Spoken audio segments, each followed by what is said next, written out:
Hello and welcome to week 4. This week we are covering global imperialism. By looking at the building of global empires, we're bringing our perspective back to the world as a whole, investigating how the West's recent political and industrial transformation is now going to affect their overall standing in the world and international relationships. So we've already seen an indication of this with Japan and Latin America. Now we're going to broaden that view out. What we're really looking at is how the Western powers have imposed central control over all parts of the world. What exactly are they looking for in terms of benefits of these new relationships? More importantly, what are these relationships like from both parties? So we also have to turn away from the Western perspective and really look at the colonized people. How are these colonial institutions affecting them? How is the West affecting them? And what is their reaction going to be towards the West and towards their own new native society? Because present day affairs are very strongly affected by imperialist doctrines and during the process of decolonization. So, really, imperialism is definitely far more formal control, far more active and widespread control than we saw with early colonialism. In the early colonialism, although there's definitely widespread global connections, in most cases the West penetration was very, very small. They just happened to get quite a way in terms of the Americas, partially because of disease, partially because they were able to work with the natives, and partially because they really focused more on key areas and then gradually through the 18th and 19th centuries began to expand through the Americas.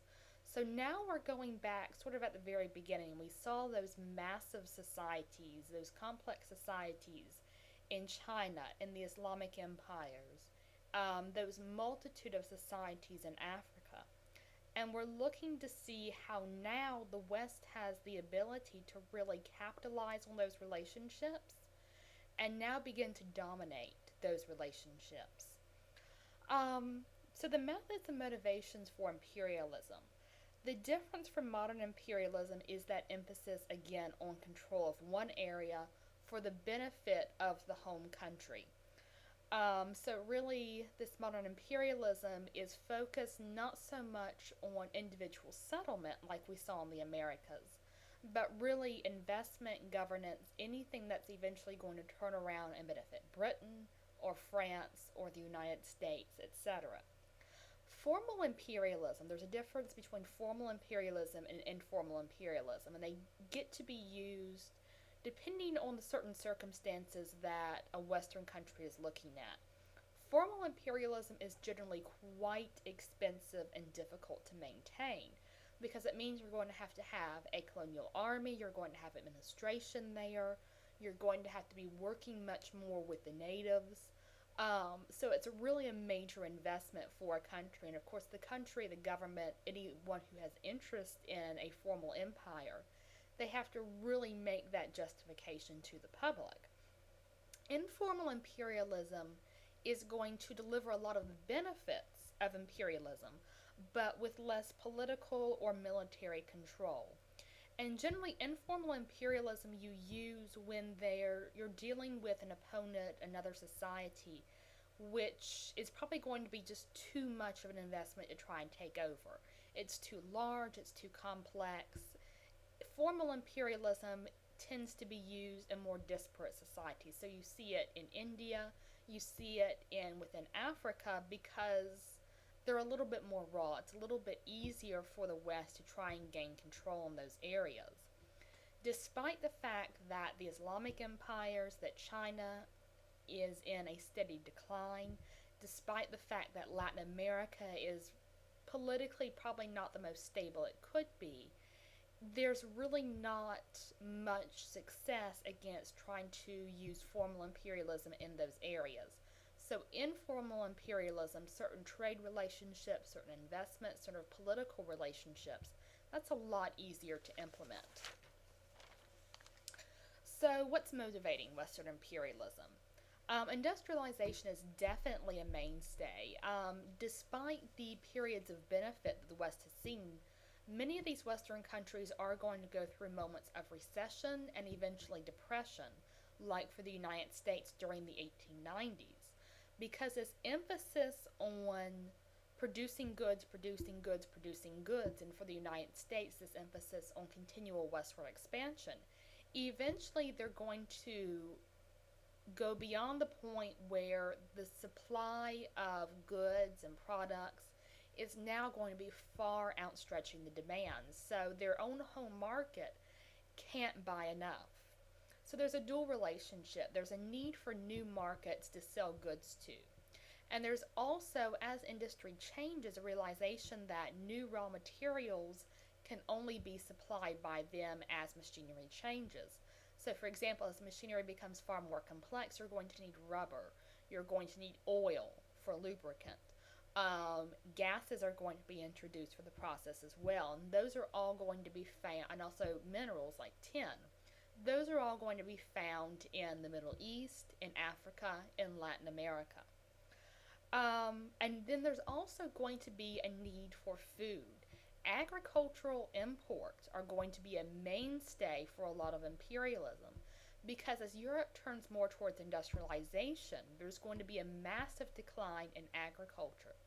So many of these individual Western countries cannot actually supply enough foodstuff for themselves, for their own society. They're having to get imports of grain, of beef, everything from their colonies. Cotton. The American South definitely has to diversify, but there are now other countries with similar climates and they have a much lower labor cost. So cotton is going to be produced in Egypt, in India, etc. There's also a lot of social and political reasoning for it. So partially there's this idea of being driven to competition with other Western countries. Okay, so we've already seen how that drive for competition has influenced the Industrial Revolution. If you need markets to pull your own country out of recession, if you need these raw materials, you're going to want to jump into colonization, to empire, before everyone else gets the best locations. There's also going to be this idea of the development of your intent. So, on the one hand, the quest for empire is very much commercially driven. On the other hand, there's also this nationalistic perspective, and this perspective of the West is also doing this for the greater good of the world.